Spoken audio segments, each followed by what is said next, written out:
अस्सलामुअलैकुम दोस्तों। यार, शादी से पहले सब कहते हैं कि मोहब्बत अंधी होती है और शादी के बाद पता चलता है कि वाकई अंधी थी, क्योंकि बंदा देख ही नहीं पाया कि आगे क्या आने वाला है। अब निकाह के बाद एक सवाल अक्सर दिमाग में गूंजता है, शौहर बीवी के जिस्म को कहाँ तक चूम सकता है? कुछ कहते हैं निकाह के बाद तो सब जायज है, और कुछ फौरन चेहरा छुपाकर कहते हैं अस्तगफिरुल्लाह बेटा, ये सवाल पूछने की भी इजाजत नहीं। तो आखिर सच क्या है? क्या इस्लाम ने इस पर कोई हद रखी है? चलिए आज मिजाह के साथ इल्म भी सीखते हैं कि निकाह के बाद जिस्मानी हुदूद कहाँ तक है। निकाह एक ऐसा खूबसूरत बंधन है जो दो दिलों को, दो खानदानों को और दो रूहों को जोड़ देता है। इस्लाम में शौहर और बीवी का रिश्ता सिर्फ जिस्मानी नहीं बल्कि जज्बाती और रूहानी सुकून का जरिया है। अल्लाह ने कुरान में फरमाया कि वो तुम्हारे लिए लिबास हैं और तुम उनके लिए लिबास हो, यानी जैसे लिबास इंसान को ढांपता है, तहफ़्फ़ुज़ देता है, वैसे ही शौहर और बीवी एक दूसरे के लिए तहफ़्फ़ुज़ और सुकून बनाए गए हैं। अब आते हैं असल बात पर। इस्लाम में निकाह के बाद शौहर और बीवी के दरमियान जिस्मानी कुर्बत जायज़ है, बल्कि मोहब्बत और रहमत का अमल है।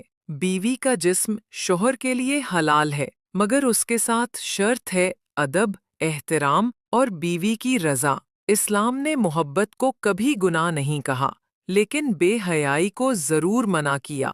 शौहर बीवी के जिस्म से मोहब्बत का इजहार कर सकता है, बोसा दे सकता है, नरमी से पेश आ सकता है, लेकिन हर अमल में बीवी की राहत और इज्जत का ख्याल ज़रूरी है। ये याद रखना चाहिए कि जिस्मानी ताल्लुक़ सिर्फ ख्वाहिश पूरी करने के लिए नहीं ही होता, बल्कि एक दूसरे के दिलों में सुकून पैदा करने के लिए होता है। अब कुछ बातें ऐसी हैं जिनमें परहेज़ ज़रूरी है, जैसे हैज़, माहवारी के दिनों में बीवी के साथ जिस्मानी ताल्लुक़ मना है। इसी तरह रोज़े या एहराम के दौरान भी ये ताल्लुक़ जायज़ नहीं। इन औक़ात में मोहब्बत का मतलब दूरी नहीं बल्कि ख़याल और एहतराम होता है।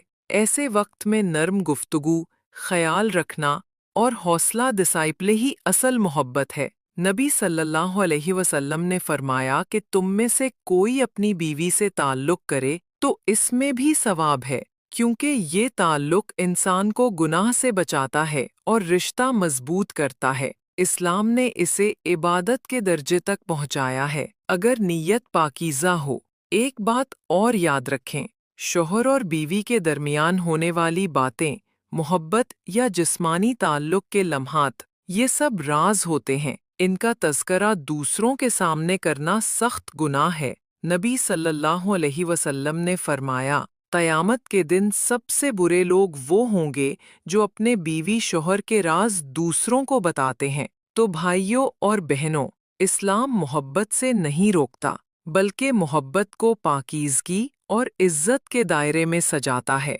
निकाह के बाद शौहर बीवी के जिस्म से प्यार का इजहार कर सकता है, मगर हुदूद के साथ। जहाँ हया ख़त्म हो जाए वहाँ मोहब्बत नहीं रहती, सिर्फ ख्वाहिश रह जाती है। असल बात ये है कि मोहब्बत में हया हो, नरमी हो और इज्जत हो। जब दोनों एक दूसरे की राहत, इज्जत और खुशी का ख्याल रखते हैं, तब जिस्मानी ताल्लुक़ इबादत बन जाता है। तो अगर कोई आपसे पूछे कि शौहर बीवी के जिस्म को कहाँ तक चूम सकता है, तो मुस्कुरा कर कहिए, जहाँ तक मोहब्बत, एहतराम और शर्म इजाज़त है। इस्लाम ने मना नहीं किया, बस हुदूद सिखाई हैं। तो दोस्तों, अब आपको पता चल गया होगा कि निकाह के बाद शौहर और बीवी के दरमियान जिस्मानी ताल्लुक़ की हुदूद क्या हैं।